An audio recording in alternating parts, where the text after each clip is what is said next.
गांव जाकर खा लेंगे। ये बात है एक मेट्रोपॉलिटन सिटी की, जहां पंकज अपनी पत्नी शांति के साथ एक फ्लैट में रहा करता था। उसके माँ बाप, छोटा भाई और भाई की पत्नी गांव में रहा करते थे। सब कुछ नॉर्मल चल रहा था, लेकिन आज से सब बदलने वाला था। शांति, जरा एक कप चाय बना दो, सर में बहुत दर्द हो रहा है। ठीक है, अभी बना देती हूँ। इसके बाद ना आपको एक खुशखबरी देनी है। क्या खुशखबरी है, पहले वही बता दो। नहीं, अभी थोड़ा इंतजार करो, चाय लेकर आती हूँ, फिर बताती हूँ। अरे यार, तुम्हें ना मुझे तड़पाने में बहुत मजा आता है। ऐसा ही समझ लो। शांति फटाफट किचन में गई और पंकज के लिए चाय बनाकर लाई। ये लीजिए, आपके लिए स्पेशल अदरक वाली चाय। Thank you so much. लेकिन अब जल्दी से बताओ क्या खुशखबरी है, मुझसे रहा नहीं जा रहा है। कहीं तुम माँ तो नहीं बनने वाली हो? अरे क्या आप भी, ऐसा कुछ भी नहीं है। बात तो बस इतनी सी है कि आपके माँ बाबूजी गांव से यहाँ आ रहे हैं। आज सुबह उनका फोन आया था। क्या, सच में? हाँ, कल सुबह आएंगे।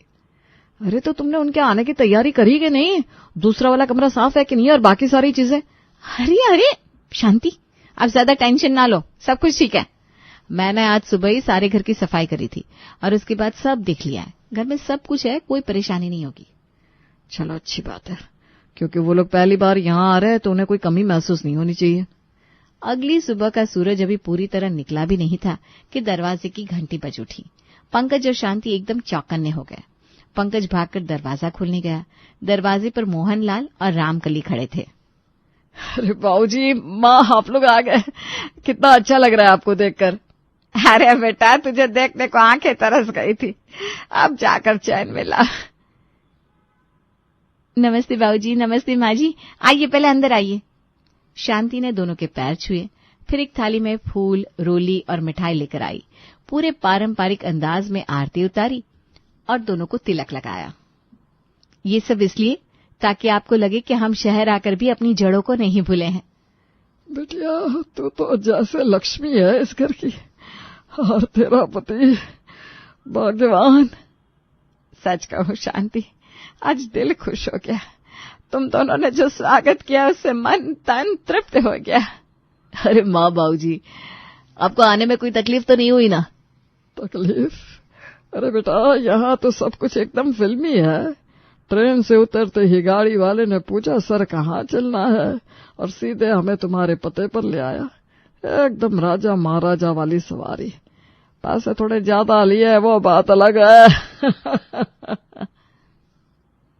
अरे वो जो ट्रेन थी ना, जो ऊपर पुल पर चल रही थी, मैं तो समझी कहीं गिर ना पड़े।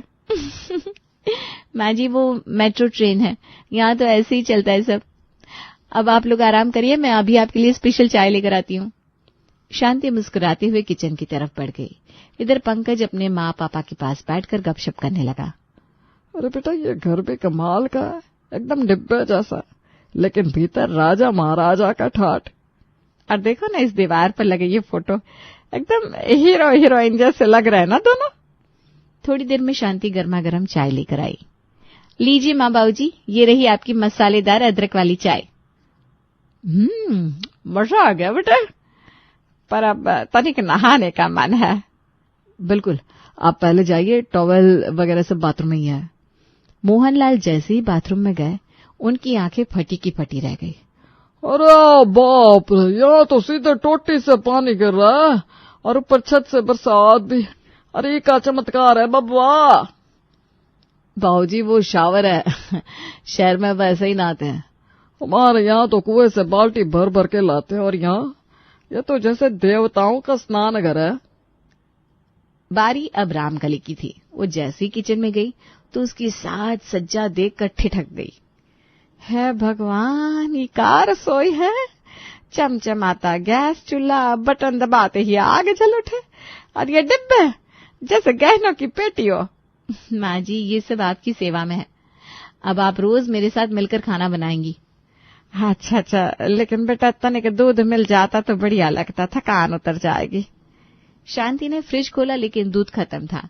पंकज तुरंत बाहर भागा और 2 पैकेट दूध के लेकर आया। उसने जैसे ही पैकेट खोले और ग्लास में दूध डाला, रामकली और मोहनलाल के चेहरे पर हैरानी छा गई। अरे बाप रे, दूध भी पन्नी में आवत है का? अब तक तो सब कुछ सही था, लेकिन जैसे ही उन्होंने दूध पिया उनका मुंह बिगड़ गया। हाय राम, ये तो पानी जैसा है, कोई मिठास ही ना है, कोई गाढ़ापन ना है। सही कह रही हो, पर अरे ठीक है, अब गांव जाकर ही असली दूध पियेंगे। यहाँ की गौआ ना शायद बीमार होंगी। ये सुनकर सब जोर से हंस पड़े। फिर थोड़ी देर बाद पंकज तो ऑफिस चला गया और शांति घर के काम में लग गई। इधर मोहनलाल एक कुर्सी पर बैठे थे और रामकली पास के सोफे पर। तभी अचानक पसीना पसीना होने लगा। न पंखा चल रहा था न एसी। अरे रामकली, क्या बात हुई? इतना बड़ा घर और हवा का नामो निशान नहीं। हाँ जी, लगता है यह हवा अभी ना पैसे देकर आती है। तभी शांति अंदर आती है और दोनों को देखकर चौंक जाती है। अरे माँ जी, बाबूजी, आपने पंखा या एसी क्यों नहीं चलाया? पूरा घर भट्टी बन गया है। बेटा, हमें तो लगा यहाँ सारी चीजें खुद ब खुद चलती होंगी। नहीं बाबूजी, रुकिए मैं चालू करती हूँ। शांति ने झटपट एसी चालू किया। ठंडी हवा का झोंका आते ही मोहनलाल की आंखें फैल गई। अरे वाह, यहाँ बिजली हर वक्त आती रहती है का? हमारे गांव में तो जब मन करे तभी आती है। हाँ बाबूजी, यहाँ तो लाइट जाती ही नहीं, बस कभी कभी ट्रांसफार्मर का मूड खराब होते चली जाती है। अरे बाप रे, ये शहर तो सच में चमत्कारी है। हवा भी मशीन से आती है और बिजली कभी जाती ही नहीं। शाम होते होते सभी ने खाना खा लिया और सोने की तैयारी करने लगे। बेटा पंकज जी, पलंग बड़ा अजीब है, बहुत सख्त है। इस पर ना हड्डियां भी दुख रही हैं। हाँ, हमारी खाट होती तो अभी तक हम घोड़े बेच के सो चुके होते। अरे माँ बाबूजी, खटिया तो हमारे पास नहीं है, लेकिन फोल्डिंग वाली चारपाई है, वो लगा देता हूँ। पंकज ने झटपट फोल्डिंग चारपाई निकाली और बिछा दी। दोनों उस पर लेट तो गए, लेकिन कुछ गड़बड़ थी। ये भी कोई लेटने की चीज है का? न कमानी है न बंद। खटिया तो खटिया होती है भाई। कोई बात नहीं रामकली, कुछ दिन की बात है, फिर गांव जाकर चैन से खाट पर ही सोएंगे। रात में जब वो सोने की कोशिश करने लगे तो बाहर का शोर उनकी नींद का दुश्मन बन गया। तो ये कैसी जगह है? यहाँ गाड़ियां रात में भी सोती नहीं है का? हमारे गांव में तो रात होते ही सन्नाटा घिर आता है। यहाँ तो जैसे मेला लगा हो। किसी तरह वो रात गुजारती हैं और सुबह होते ही पंकज हॉल में आता है। बाबूजी, कैसी रही रात? क्या बता बेटा, नींद तो आई नहीं। ये शहर तो शोर गुल का राजा है। हाँ, हमारे गांव में तो झिंगुर की आवाज तक सुनाई देती है। खैर कोई बात नहीं, गांव जाकर सुकून से सो लेंगे। हाँ माँ जी, यहाँ थोड़ा शोर तो रहता ही है, पर हमें तो अब आदत हो गई है। चलिए मैं आपके लिए नाश्ता बनाती हूँ। शांति नाश्ता ले आई। टोस्ट, बटर, कॉर्नफ्लेक्स और संतरे का जूस। बेटा ये क्या है? ये तो कागज जैसी रोटी है। और ये दाना मुर्गियों के लिए लाए हो का? माँ जी, बाबूजी, ये तो शहर का हेल्दी नाश्ता है। अच्छा, खा लेते हैं। बाकी असली नाश्ता तो गांव जाकर करेंगे। गांव जाकर करेंगे, गांव जाकर करेंगे, ये बात बार बार सुनकर पंकज और शांति थोड़े अनकंफर्टेबल हो रहे थे, मगर कुछ बोल नहीं पा रहे थे। नाश्ते के बाद मोहनलाल और रामकली बाहर ताजी हवा लेने निकले, लेकिन शहर की हवा ने उन्हें झटका दे दिया। अरे कैसी हवा है? धुआं ही धुआं है। ताजी हवा ढूंढने निकले थे और मिल गया धुआं का गुब्बार। दोनों आसपास के घरों में झांकते हैं, किसी से बात करना चाहते हैं, लेकिन कोई नहीं रुकता। ये सब कहाँ भागे जा रहे हैं? किसी के पास 2 मिनट की फुर्सत ना है। हमारे गांव में तो सब मिलजुल कर रहते थे, यहाँ तो जैसे सबको अकेलापन प्यारा। उदास होकर दोनों वापस घर आते हैं और शांति से कहते हैं, बेटा ये शहर तो बड़ा अजीब है। हवा भी गायब, लोग भी गायब।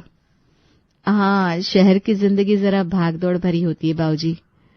कोई बात नहीं बेटा, अब ये सब भी ना गांव जाकर ही करेंगे। अब दोपहर का समय हुआ। शांति ने बड़े प्रेम से खाने की थाली सजाई। गर्मा गर्म दाल, रोटी, मिक्स वेज, चावल और मिठाई में सूजी का हलवा। मगर जैसे ही रामकली ने पहला निवाला मुंह में डाला, उसका चेहरा ऐसे बन गया जैसे जहर खा लिया हो। हे राम, ये क्या खिला दिए बहू? ये दाल में तो बिल्कुल स्वाद ना है। हमारे गांव में तो गंगा जी के जल जैसी दाल बनती है। और ये सब्जी, अरे बहू, इसमें वो असली देसी घी की खुशबू ही नहीं आ रही। लगता है ये किसी मिलावटी तेल में बनी है। नहीं बाबूजी, ये ऑर्गेनिक सब्जी है और मैंने ऑलिव ऑयल में बनाई है, बहुत हेल्दी होती है। हेल्दी? अरे बहू, गांव में हम तो दिन भर खेत में काम करके घी में तली भिंडी खाते हैं और फिर भी 56 की तरह चलते हैं। और ये हलवा, इसमें तो काजू का नामो निशान ना है। गांव में जब पूजा होती है ना, तब ऐसा हलवा बनता है कि खा के आत्मा तृप्त हो जाए। शांति बेचारी हर एक चीज का जस्टिफिकेशन देती रही, पर वो दोनों जैसे कसम खा चुके थे कि आज खाने की बखिया उधेड़ कर छोड़ेंगे। भाऊजी, शहर का खाना थोड़ा अलग होता है, लेकिन मैं अगली बार आपके हिसाब से बनाऊंगी। नहीं बहू, कोई बात नहीं। अब तो हम गांव जाकर ही असली स्वाद चखेंगे। यहाँ तो सब कुछ दिखावटी है। शांति ने एक फीकी सी मुस्कान दी और बर्तन समेटने लगी। रात हुई तो मोहनलाल बोला, चलो रामकली, छत पर चलते हैं। चांदनी रात में छत पर लेटना क्या सुख देता है। हाँ चलिए जी, और हवाओं की वो मीठी सरसराहट। चलो बहू। बाबूजी, हमारी अपनी छत तो नहीं है, ये फ्लैट है, लेकिन सबसे ऊपर वाली छत पर जा सकते हैं, वहीं चलिए। क्या अपनी छत नहीं? अरे भाई, छत तो घर की आत्मा होती है, बिना छत के तो घर अधूरा लगता है। खैर, सब मिलकर सबसे ऊपर छत पर पहुंचे, लेकिन वहां जाकर एक और झटका। चारों ओर फ्लड लाइट्स, हॉलोजन लैंप और झगमगाते टावर की लाइट्स में चांद ढंग से दिख ही नहीं रहा था, ना तारे दिख रहे थे। हे भगवान, ये कैसा शहर है। यहाँ तो आकाश भी झूठा लगता है। गांव में तो लगता है जैसे चांद तारे गोदी में आ जाए। चलिए रामकली, नीचे चलते हैं। अब तारे तो गांव जाकर ही देखेंगे। यहाँ तो रात भी रात जैसी ना है। अगली सुबह होती ही, रामकली, तुम्हें कुछ महसूस हो रहा है क्या? यहाँ जानवर भी नहीं दिखते, न कोई गाय, न भैंस, न बकरी। अरे गांव में तो सुबह उठते ही बकरियों की मेमियाहट, गांव की रंबाहट, पूरा संगीत बजता है। बाबूजी, अगर आप चाहे तो हम एक प्यारा सा कुत्ता पाल लेते हैं, आजकल हर किसी के घर में होता है। अरे बहू, कुत्ता कौन पालता है? हम तो गाय भैंस के लोग हैं, दूध भी मिलता है और प्यार भी। माँ, हमारी सोसाइटी में भैंस या बकरी पालने की अनुमति नहीं है, बहुत सख्त नियम है। अरे तो फिर क्या फायदा ऐसे घर का जहाँ 4 पैर वाला प्राणी भी ना पाला जा सके। चलो कोई नहीं, अब तो बकरी भी गांव जाकर ही देखेंगे। ऐसे ही कुछ दिन और बीते। हर बार हर चीज पर बस एक ही जवाब, गांव जाकर करेंगे, गांव में ही सुख है, गांव ही जीवन है। शांति और पंकज दोनों अब परेशान होने लगे थे। उन्हें लगने लगा था कि शायद ये शहर का वातावरण इन दोनों लोगों के लिए सही नहीं है। फिर एक दिन दोपहर को, सुनिए जी, मेरा मन यहाँ बिल्कुल नहीं लग रहा। तुमने तो मेरे मन की बात कह दी। यहाँ की हवा, खाना, पानी कुछ नहीं जम रहा। मैं तो कहता हूँ अब लौट चलते हैं। ये बात जब पंकज के कानों तक पहुंची तो वो तुरंत आया। अरे बाबूजी, माँ, थोड़ी आदत लगने दीजिए, शहर में थोड़ा समय लगता है। मैं तो सोच रहा था आपके लिए क्लब की मेंबरशिप करवा दूंगा। हमें क्लब शब नहीं चाहिए बेटा, हमें बस गांव की मिट्टी चाहिए, वहीं हमारी आत्मा बसती है। पर माँ जी, 2-4 दिन और रुक जाते, मैं आपके लिए दाल बाटी बना देती, गांव वाली रेसिपी से। नहीं नहीं बहू, अब तो जिस मिट्टी से हम जुड़े हैं वहीं लौटना होगा। यहाँ तो आत्मा घुट रही है। और इस तरह दोनों अपने झोले समेटे शहर को अलविदा कह गांव की ओर रवाना हो गए। लगभग 22 दिन शहर में गुजारने के बाद दोनों गांव पहुंचे। अरे ओ राम के लिए देख, यही है अपना प्यारा गांव। आए दया, मिट्टी की खुशबू देखो। लेकिन जैसे ही उन्होंने स्टेशन से बाहर निकलकर टैक्सी पकड़नी चाही, दोनों ठिठक गए। अरे यहाँ तो एक भी टैक्सी ना है। हाय राम, हम तो भूल ही गए थे, ये शहर नहीं है, हमारा देसी गांव है। आखिर एक टांगा मिला और दोनों उसमें बैठकर घर की ओर निकल पड़े। लेकिन रास्ता, वो तो धूल भरी हवाएं, कुएं जैसे गड्ढे। हाय रे किस्मत, मेरी तो कमर सीधी नहीं बची। ये रास्ता है कि मौत का जंजाल। ओ राम कली, मेरी आंखों के आगे तो अंधेरा छा गया। लगता है मेरी रीढ़ की हड्डी ने इस्तीफा दे दिया। जैसे तैसे घर पहुंचे, मनोज और मीरा बाहर निकले। अरे माँ जी, भाऊजी, आप तो पूरी तरह गांव वाले लग रहे हैं। चेहरा तो धुल में पहचाना ही नहीं जा रहा। बाबूजी ये क्या हाल बना लिया? बनाया नहीं, बस बन गया। उफ, मैं तो मर गई। जाने गांव को क्या हो गया है। माँ जी गाँव तो हमेशा ऐसा ही था, आप ही अब शहर की आदत से नाजुक हो गई हैं। हाँ रामकली, शायद अब हम वो नहीं रहे जो कभी थे। गांव तो वही है, हम बदल गए हैं। लेकिन जैसे ही दोनों आगे बढ़े तो अगले ही पल छपाक सीधा पांव गोबर में। हे भगवान, मेरी ना ये चप्पली तो गोबर में समा गई। अरे अरे बाप रे बाप, भिगरी। अब तो लग रहा है गांव कोई गुस्सा निकाल रहा है। गंदे हो चुके दोनों तुरंत घर के अंदर भागे और बाथरूम में घुस गए। अरे पानी चलाओ जल्दी। छी छी, मुझे तो उबकाई आ रही है। नल का है, टोटी क्यों नहीं चल रही? बाबूजी यहाँ नल नहीं चलता, कुएं से पानी भरकर लाना पड़ता है। गांव में ये भूल गए क्या? हाय दया, अब तो नहाने से पहले मेहनत करनी पड़ेगी। कुएं से पानी भरकर नहाने के बाद दोनों जैसे तैसे बैठे तो मीरा खाना लेकर आई। लीजिए माँ जी, बाबूजी, गर्मा गर्म बैंगन का भरता और सरसों के तेल वाली पूरियां। पहला निवाला लेते ही दोनों के मुंह बिगड़ गए। ये खाना है या तेल का कुआं? पूड़ी से तेल टपक नहीं रहा, बह रहा है।